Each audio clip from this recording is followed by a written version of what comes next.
Hello guys, स्वागत है आप सभी का हमारे चैनल में। तो गाइस, जैसा कि आप सभी जानते हैं कि अभी जो पीजी टेट का एग्ज़ाम होने वाला है अगले महीने 18 सितंबर को इसकी डेट आ चुकी है।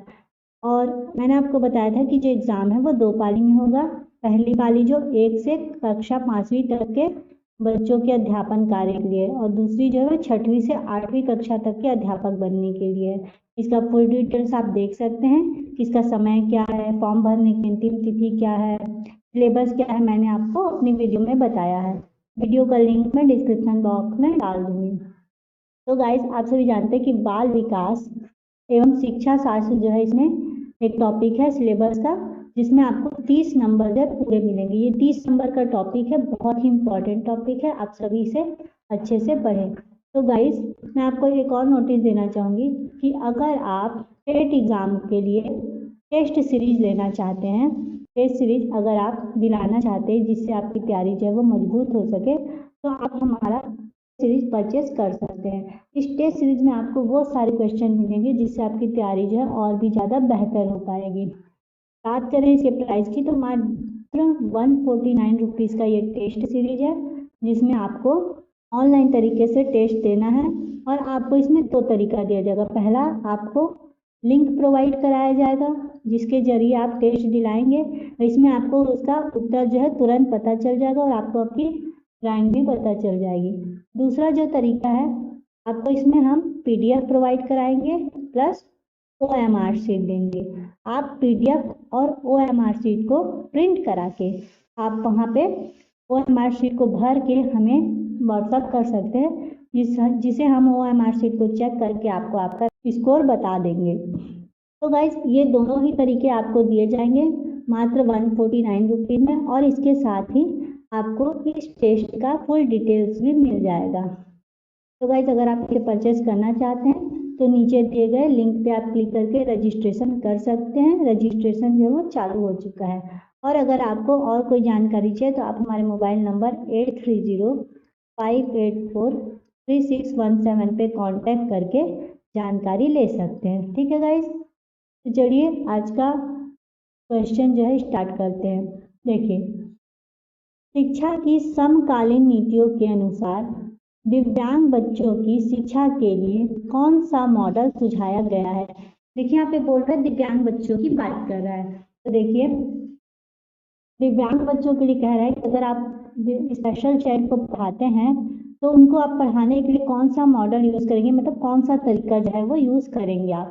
पहले समावेशी शिक्षा, जिसमें क्या होता है कि सभी को एक साथ बैठा के, सभी को मतलब कि सामान्य छात्र और दिव्यांग छात्र, इनको एक साथ बैठा के शिक्षा दी जाती है। अलगावी में मतलब इनको अलग कर दिया जाता है, ठीक है।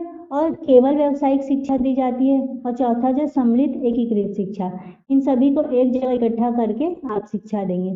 तो इसका जो मॉडल सुझाया गया था वह समावेशी शिक्षा। तो ऑप्शन ए इसका करेक्ट आंसर हो जाएगा। चलिए, अगला क्वेश्चन है, प्राथमिक कक्षाओं में संलग्न अध्यापन हेतु विषय वस्तु को प्रस्तुत करने का कौन सा क्रम सर्वाधिक उपयुक्त है। देखिए गाइस, ये कहना चाह रहा है कि प्राथमिक शिक्षाओं की बात करें जिसमें 6 से 11 वर्ष के बच्चे जो है आते हैं इसके अंतर्गत। तो बोल रहा है कि जब आप प्राथमिक कक्षाओं के बच्चों को जब आप पढ़ाएंगे तो इनका जो जिस टॉपिक पे आप पढ़ाएंगे उनको आप कैसे प्रस्तुत करेंगे, मतलब उस टॉपिक को कैसे प्रेजेंट करेंगे, आपके समझाने का जो है वो या बताने का तरीका क्या होगा, उसका क्रम क्या होगा। देखिए, बोल रहा है कि आप पहले चित्र दिखाएंगे, फिर संकेत, फिर मूर्त सामग्री। फिर बोल रहा है कि आप संकेत दिखाएंगे, चित्र दिखाएंगे या फिर मूर्त सामग्री। ठीक है, मूर्त सामग्री का मतलब मैं बता दूं कि वो ऐसी वस्तु जिसे आप छू या देख सकते हैं। ठीक है गाइस, इसी वस्तु को जिसे आप छू भी सकते हैं और देख भी सकते हैं। जैसे बात करूं मैं पेन की, तो आप अगर पेन के बारे में बच्चों को बता रहे हैं या अगर आप एप्पल के बारे में बता रहे हैं तो आप क्या करेंगे कि सबसे पहले उनको जो एप्पल जो है वो, ये एप्पल मूल सामग्री मतलब एप्पल को क्या करेंगे आप उन्हें दे देंगे, जिसे वो देखेंगे कि हाँ ये एप्पल है, उसे वो छुएंगे, देखेंगे, महसूस करेंगे, इस तरीके की चीजें। तो देखिए, इसका जो कौन सा क्रम सर्वाधिक उपयुक्त है, मतलब सबसे ज्यादा अच्छा कौन सा क्रम है, तो देखिए वो है पहला मूल सामग्री। मूल सामग्री मैंने बताया जिसे आप छू या देख सकते हैं। जैसे अगर आप बच्चे को पढ़ा रहे कि एक और एप्पल होता है तो आप पढ़ाने से पहले क्या उन्हें दे दे, उस एप्पल को ही ला के उनके हाथ में दे दो, बोले देखो ये एप्पल है, फिर आप उन्हें चित्र दिखाएं और फिर उन्हें संकेत के द्वारा बताएं। तो ऑप्शन सी इसका करेक्ट आंसर हो जाएगा। चलिए अगला क्वेश्चन है, बच्चों में सृजनात्मकता को किस प्रकार सुसाध्य किया जा सकता है। सृजनात्मकता का मतलब होता है क्रिएटिविटी, ठीक है गाइस, मतलब कि क्रिएटिविटी, अलग अलग नया ना कुछ क्रिएट करते रहना। तो देखिए लगातार अभ्यास व दोहरा कर, क्या लगातार अभ्यास करके या दोहरा के कुछ क्रिएट किया जा सकता है? नहीं। अन्वेषण को प्रोत्साहित करके, क्या कुछ नया करके हम क्रिएट कर सकते हैं? ये क्रिएटिविटी का मतलब क्या होता है कि हम हमेशा कुछ न कुछ नया करते रहते हैं उसमें, और भी कुछ नया कर करके देखना, ठीक है गाइस, मतलब उसमें नवीनीकरण करते रहना, उसे हम क्रिएटिविटी कहते हैं। फिर अध्यापन केंद्रित शिक्षा शास्त्र द्वारा और केवल अनुकरण करके। तो देखिए इसका जो आंसर हो जाएगा वो अन्वेषण को प्रोत्साहित करके, मतलब जो हमेशा है वो कुछ न कुछ नया करना, ठीक है, कुछ नवीन कार्य करके ही हम क्या कर सकते हैं, उन्हें क्रिएटिविटी को सुसाध्य किया जा सकता है, ठीक है गाइस। तो ऑप्शन बी इसका करेक्ट आंसर हो जाएगा। चलिए अधिगम की प्रक्रिया के दौरान बच्चे जो त्रुटियां करते हैं, देखिए यहाँ पे बात करें अधिगम की प्रक्रिया, अधिगम का मतलब होता है सीखना, इसका मतलब क्या होता है, सीखना, ठीक है। जब बच्चा सीखता है उस दौरान बच्चा जो गलतियां करता है, तो देखिए उसके बारे में बताया है, ठीक है, जब इंग्लिश में लर्निंग बोलते हैं। तो उनसे बच्चों की वर्तमान क्षमता एवं बुद्धिमत्ता का पता लगाया जा सकता है। बोल रहा है कि जो बच्चा सीखता है, सीखते समय जो गलतियां करता है, क्या आप उसे बच्चे की वर्तमान की क्षमता और बुद्धिमत्ता का पता लगा सकते हैं? ये बिल्कुल गलत है, उसकी गलतियों से आप उसकी बुद्धिमत्ता और क्षमता का पता नहीं लगा सकते। उन्हें बिना प्रतिपुष्टि के तुरंत ही सुधार देना चाहिए ताकि दोहराया ना जा सके। जो गलतियां बच्चे कर रहे हैं सीखते समय, उन्हें क्या कह रहा है कि आप उन्हें तुरंत सुधार दें ताकि वो दोबारा उस गलती को ना दोहराएं। तो ये भी जो है वो इस हिसाब से सही नहीं है। फिर बोल रहा है कि वह अधिगम प्रक्रिया से ध्यान हटाते हैं, इसलिए उन्हें तुरंत कम करने की कोशिश करनी चाहिए। तो ये भी जो है वो सही नहीं है, ठीक है। फिर बोल रहा है उन्हें संज्ञानात्मक प्रक्रिया का सहज एवं स्वीकृत हिस्सा समझना चाहिए। ये ऑप्शन जो है वो सही है, ठीक है, उन्हें भी संज्ञानात्मक प्रक्रिया का सहज एवं स्वीकृत हिस्सा समझना चाहिए। तो ऑप्शन डी इसका करेक्ट आंसर हो जाएगा। चलिए अगला क्वेश्चन है, बच्चों के संवेगों की अधिगम में क्या भूमिका है। तो गाइस देखिए यहाँ बच्चों के संवेगों की बात करें, संवेग का मतलब क्या होता है, तो देखिए संवेग का मतलब होता है इमोशन, ठीक है, क्या होता है, इमोशंस, इमोशंस को हम हिंदी में संवेग बोलते हैं। तो बोल रहा है कि बच्चे के अधिगम में, अधिगम मतलब सीखने में, लर्निंग में, ठीक है, सीखने में, सीखने में, ठीक है। तो देखिए बोल रहा है कि बच्चा जब सीखता है तो उसके जो इमोशन है वो उसके सीखते समय क्या भूमिका निभाते हैं। तो देखिए संवेग बच्चों को सीखने में बाधित करते हैं, इसलिए उन्हें काबू में रखना चाहिए। पहला पॉइंट बोल रहा है कि बच्चा जब सीखता है तो सीखते समय उसके जो इमोशंस हैं वो सीखने में क्या करते हैं, बाधित है, मतलब बाधा उत्पन्न करते हैं, इसलिए उन्हें काबू में रखना चाहिए। तो देखिए गाइस ये बिल्कुल भी गलत है। दूसरा बोल रहा है कि प्रभावी अधिगम के लिए संज्ञान को बच्चों के संवेग से पृथक रखना चाहिए। प्रभावी अधिगम मतलब अच्छा, अगर आप अच्छे से सीखना चाहते हैं तो आप अच्छा सीखने के लिए बच्चों के इमोशंस को क्या कर दें, पृथक कर दें, ठीक है, तो वो भी गलत है। तीसरा क्या बोल रहा है कि संवेग सीखने की प्रक्रिया को अर्थपूर्ण बनाते हैं तथा उन्हें सीखने की प्रक्रिया में एकीकृत रूप से सम्मानित करना चाहिए।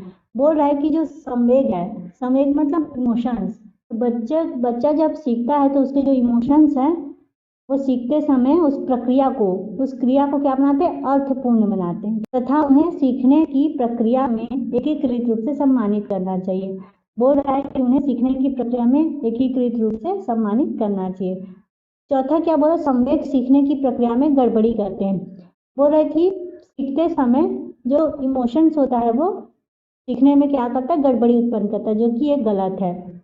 इसमें जो सही है वो है ऑप्शन नंबर सी, संवेग जो है वो सीखने की प्रक्रिया को क्या करते हैं, अर्थपूर्ण बनाते हैं, ठीक है। इमोशंस जो है वो सीखते समय उस प्रक्रिया को क्या करते हैं, अर्थपूर्ण बनाते हैं तथा उन्हें सीखने की प्रक्रिया में एकीकृत रूप से सम्मानित करना चाहिए, ठीक है गाइस। तो ऑप्शन सी इसका करेक्ट आंसर हो जाएगा। चलिए अगला है, जेंडर के संबंध में एक शिक्षिका को कक्षा में बच्चों को किस के लिए प्रेरित करना चाहिए। तो देखिए गाइस यहाँ पे बात कर रहे हैं जेंडर के संबंध में, ठीक है, पूछ रहा है कि जेंडर के संबंध में एक शिक्षक की क्या भूमिका है बच्चों के प्रति, वो बच्चों को किस तरीके से इंकरेज करेगा। तो देखिए, पहला जेंडर बद्धता। जेंडर बद्धता का मतलब क्या होता है कि अगर वो लड़का है तो उसके बाल जो है वो छोटे होंगे, अगर लड़की है तो उसके बाल जो क्या होंगे, बड़े होंगे। ठीक है। और दूसरा हो गया कि जैसे जेंडर स्थिरता। जेंडर स्थिरता मतलब कि लड़का है लड़की है जो भी है वो स्थिर ही रहेगा। ठीक है, उसको जो है वो चेंज नहीं किया जा सकता। तो क्या आप इसके लिए प्रेरित करेंगे या इसके लिए? ये तीसरा, सामाजिक तौर पर स्वीकृति जेंडर भूमिका को अपनाने के लिए, मतलब समाज में जो चलते आ रही है परंपरा कि लड़की को पिंक कलर पसंद आता है, पिंक कलर जो लड़कियों का होता है, ब्लू कलर जो है वो लड़कों का होता है, क्या आप इसके लिए प्रेरित करेंगे? तीसरा जो है वो जेंडर रूढ़िवादिता में लचीलापन के लिए। तो देखिए गाइस, ये तीनों ही जो है वो गलत है। ठीक है, जो सही आंसर है वो जेंडर रूढ़िवादिता में लचीलापन लाने के लिए। लचीलेपन का मतलब है कि पिंक कलर जो है वो अगर लड़के को पसंद है तो वो भी यूज कर सकता है, लड़की को पसंद है तो वो भी यूज करे। ब्लू कलर अगर लड़की को पसंद आ रहा है तो वो भी यूज कर सकती है। ठीक है गाइस। जैसे एक और बड़ी बात है कि लड़कियां जो है घर का काम करती है और लड़के जो है वो बाहर का। तो अगर लड़की को बाहर का काम करना अच्छा लगता है, ऑफिस जाना अच्छा लगता है, तो वहां भी कर सकती है। अगर किसी लड़के को खाना बनाना अच्छा लगता है घर में, या उसे घर के कामों में इंटरेस्ट है, तो वो भी कर सकता है। तो एक शिक्षक को इसलिए प्रेरित करना चाहिए अपने बच्चे को जेंडर रूढ़िवादिता में लचीलापन लाने के लिए। तो ऑप्शन बी इसका करेक्ट आंसर हो जाएगा। चलिए अगला है, सृजनात्मक सोच को निम्न में से किसके द्वारा बढ़ावा नहीं दिया जा सकता। देखिए, मैंने अभी बताया सृजनात्मक मतलब क्रिएटिविटी को। क्रिएटिविटी वाले सोच को किसके द्वारा हम बढ़ावा नहीं दे सकते। देखिए, नहीं की बात किया। पहला है मूलभूत विचार, दूसरा अस्पष्टता को स्वीकार करके, सोच में लचीलापन ला के। देखिए, मूलभूत विचार अगर होंगे तो क्रिएटिविटी को ऑब्वियसली बढ़ावा मिलेगा। अस्पष्टता को अगर स्वीकार किया जा रहा है तो उससे भी बढ़ावा मिलेगा। सोच में लचीलापन है, ठीक है, मतलब रूढ़िवादिता नहीं, लचीलापन है, तो उससे भी सृजनात्मक सोच को बढ़ावा मिलेगा। लेकिन अभी सारी सोच अगर आपकी रहेगी तो उससे जो है वो क्रिएटिविटी मतलब सृजनात्मक सोच को जो है वो बढ़ावा नहीं मिल पाएगा। ठीक है, क्या होता है अभी सारी सोच? तो देखिए, इसका मतलब होता है कि जैसे मान लो कि कोई बच्चा है, वो सभी प्रश्नों का सही उत्तर देने की क्षमता है। ठीक है, तो अगर वो सही उत्तर नहीं दे पा रहे तो क्या वो क्रिएटिविटी नहीं है? ये नहीं होता है। तो ये जो है वो, और अगर वो सही उत्तर दे पा रहा है सारा तभी वो सृजनात्मक सोच को बढ़ावा मिलेगा, तो ये बिल्कुल भी गलत है। ठीक है, अभी सारी सोच से सृजनात्मक सोच को जो बढ़ावा नहीं दिया जा सकता है। ऑप्शन डी इसका करेक्ट आंसर हो जाएगा। चलिए, बालकों को लिखना सिखाने से पहले यह आवश्यक है। देखिए, क्या आवश्यक है बालकों को लिखना सिखाने से पहले? तो देखिए, लिखना सिखाने से पहले आवश्यक है कि अक्षर सिखाना, बारह खड़ी, लेखन संबंधी जिज्ञासा या उनको क्रियाशील बनाना। तो देखिए, लिखना सिखाने से सबसे पहले जो जरूरी है वो लेखन संबंधित जिज्ञासा उत्पन्न करना। उनमें जो है लिखने से संबंधित जो जिज्ञासा उन्हें उत्पन्न कर दी जाए, जिससे वो लिखना आसानी से सीख सके। ठीक है, और बस सिखाने से वो लिखना नहीं सीख सकता। ठीक है, बारह खड़ी आपने सिखा दी लेकिन उसका इंटरेस्ट नहीं है तो वो लिखना नहीं सीख पाएगा। ठीक है, उनको क्रियाशील बना के भी नहीं, उनको लिखना सिखाना है तो उससे पहले आपको उनको लिखने संबंधित जो है वो उनके अंदर जिज्ञासा उत्पन्न करनी पड़ेगी। ठीक है, तब जाके वह लिखना सीख पाएंगे। तो ऑप्शन नंबर सी इसका करेक्ट आंसर हो जाएगा। चलिए अगला क्वेश्चन है, लेखन शिक्षण का उद्देश्य क्या है? लेखन मतलब लिखने का, तो लेखन शिक्षण का उद्देश्य है लिखने के कौशल से, बोलने से या पढ़ने से। तो देखिए, बात हो रही है लेखन की। लेखन का मतलब होता है लिखने से, तो लिखने के कौशल से है। ठीक है, तो ऑप्शन नंबर ए इसका करेक्ट आंसर हो जाएगा। चलिए, वाचन शिक्षण की प्रमुख विधि क्या है? देखिए, वाचन मतलब, वाचन का मतलब होता है बोलने की। ठीक है, तो बोलने की शिक्षण, तो वाचन शिक्षण की जो प्रमुख विधि क्या है? संप्रेषण विधि। संप्रेषण मतलब बातचीत करना, ठीक है, या कोई सूचना एक दूसरे तक पहुंचाना। दूसरा अनुकरण विधि। ठीक है, तो ये देखिए, दोनों ही विधि जो है वो सही है। दोनों विधि जो है वो इसकी प्रमुख विधि है, संप्रेषण विधि भी और अनुकरण विधि भी। तो ऑप्शन नंबर सी इसका करेक्ट आंसर हो जाएगा। चलिए, मौखिक कार्य का रिकॉर्ड रखने में सहायक होता है। देखिए, किसी ने कोई बात आके आपको बोल दी, आप उसका रिकॉर्ड रखने के लिए क्या यूज करेंगे जो आपको सहायता करे? लिखित कार्य, अभ्यास, गृह कार्य या इनमें से कोई नहीं। देखिए गृह कार्य मतलब घर का कार्य, घर का काम करके आप मौखिक कार्य का रिकॉर्ड रख सकते हैं क्या? बिल्कुल भी नहीं।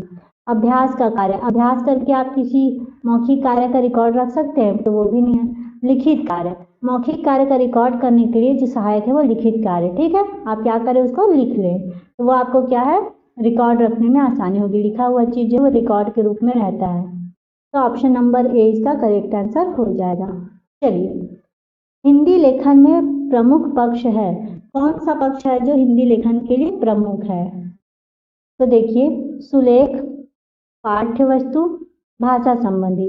तो देखिए सुलेख भी है, पाठ्य की वस्तु भी है मतलब विषय सामग्री भी है, और भाषा संबंधित भी है, ठीक है। तो ये जो है उपयुक्त सभी जो है वो इसमें प्रमुख है। ऑप्शन नंबर डी इसका करेक्ट आंसर हो जाएगा। चलिए, पाठ योजना निर्माण का सर्वाधिक लाभ मिलता है, किसको मिलता है पाठ योजना निर्माण का सबसे ज्यादा लाभ? क्या एक विद्यार्थी को मिलता है, शिक्षक को, प्रधानाध्यापक को, या किसी को नहीं? तो देखिए, पाठ योजना निर्माण का जो सबसे ज्यादा लाभ है वो एक विद्यार्थी को मिलता है, ठीक है। तो ऑप्शन ए इसका करेक्ट आंसर हो जाएगा। चलिए, लिखित अभिव्यक्ति का साध्य नहीं है, साध्य का मतलब होता है कि सबूत जो है वो या प्रमाण जो है नहीं है। पत्र लेखन, देखिए पत्र लेखन में हम क्या करते हैं, लिखते हैं, तो ये तो इसका एक प्रमाण है। वाद विवाद करना, नाट्य लेखन, लेखन मतलब लिखना, नाटक लिख रहे हैं उसमें भी आप लिखने का कार्य करें, निबंध लिख रहे हैं उसमें भी लिखने का कार्य करें। लेकिन जो वाद विवाद करें मतलब बोल के जो आप वाद विवाद करें, इसमें सिर्फ बोलने का कार्य होता है, इसमें क्या होता है, बोलने का कार्य होता है, लिखने का कोई कार्य नहीं है। तो ये जो है वो लिखित अभिव्यक्ति का साध्य नहीं है। ऑप्शन बी इसका करेक्ट आंसर हो जाएगा। चलिए, अगला है, भाषाई कौशल के निर्धारित पक्षों में कौन सा उपयोग नहीं है, ठीक है। तो देखिए, भाषाई कौशल का जो पक्ष होता है उसमें क्या क्या शामिल है? उसमें होता है सुनना, फिर बोलना, पढ़ना, और एक होता है लिखना, ठीक है।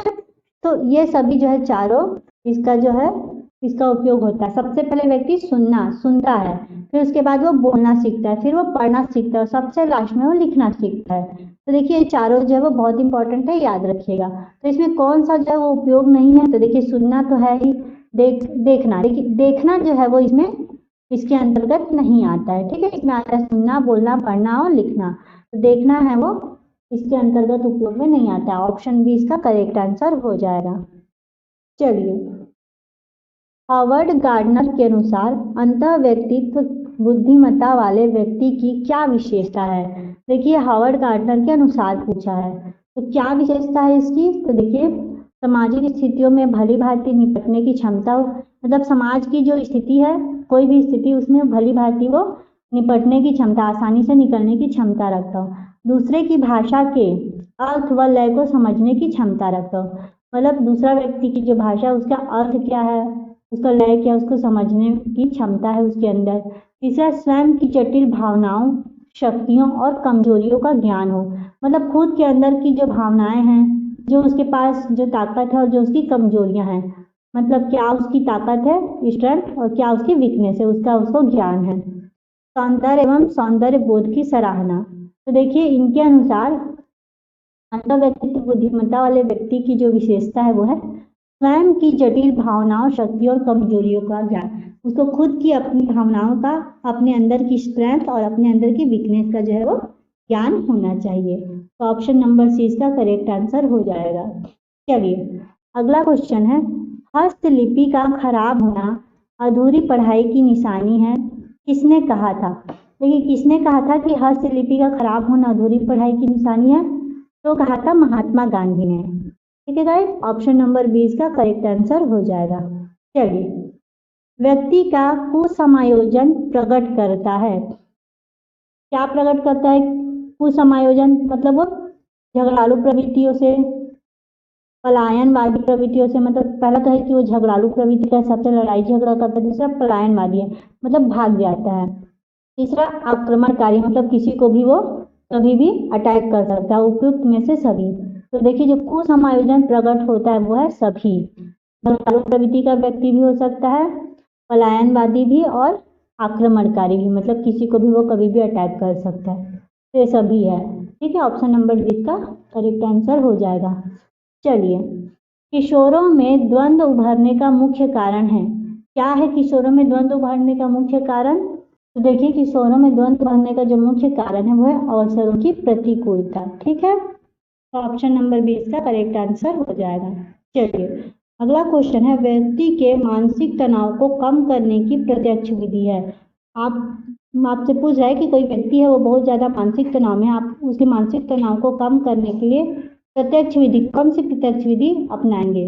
प्रत्यक्ष तरीके से, ठीक है, मतलब डायरेक्ट तरीके से उदात्तीकरण की विधि अपनाएंगे, ठीक है, या विनिवर्तित व्यवहार करेंगे उसके साथ, या बाधा दूर करेंगे, या तादात्म्य।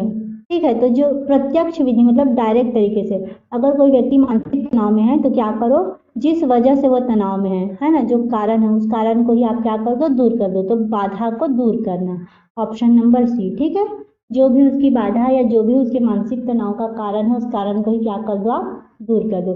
जैसे मान लो कि वो मानसिक तनाव में है कि वो एग्जाम में फेल हो जाएगा, उसने कोई तैयारी नहीं की है, तो दो तरीका होता है, या तो आप उसे किसी की वीडियो भेज दो कि ले भाई तू इससे पढ़ लेना, या उसका वो हो गया इनडायरेक्ट। और डायरेक्ट क्या है कि आप उसे खुद बैठाओ और जो भी टॉपिक समझ नहीं आ रहा है आप उसे समझा दो, तो उससे क्या होगा, उसकी बाधा जो है वो दूर हो जाएगी। ठीक है, तो बाधा को दूर करना, ऑप्शन नंबर सी इसका करेक्ट आंसर हो जाएगा।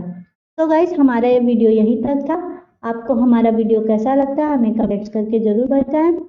और गाइस आप सभी जान रहे हैं कि जो टेट का एग्ज़ाम है उसके लिए हमने जो टेस्ट सीरीज चलाई है, अगर आपको टेस्ट सीरीज परचेस करना है तो आप डिस्क्रिप्शन में लिंक है, वहाँ जाके रजिस्ट्रेशन कर सकते हैं।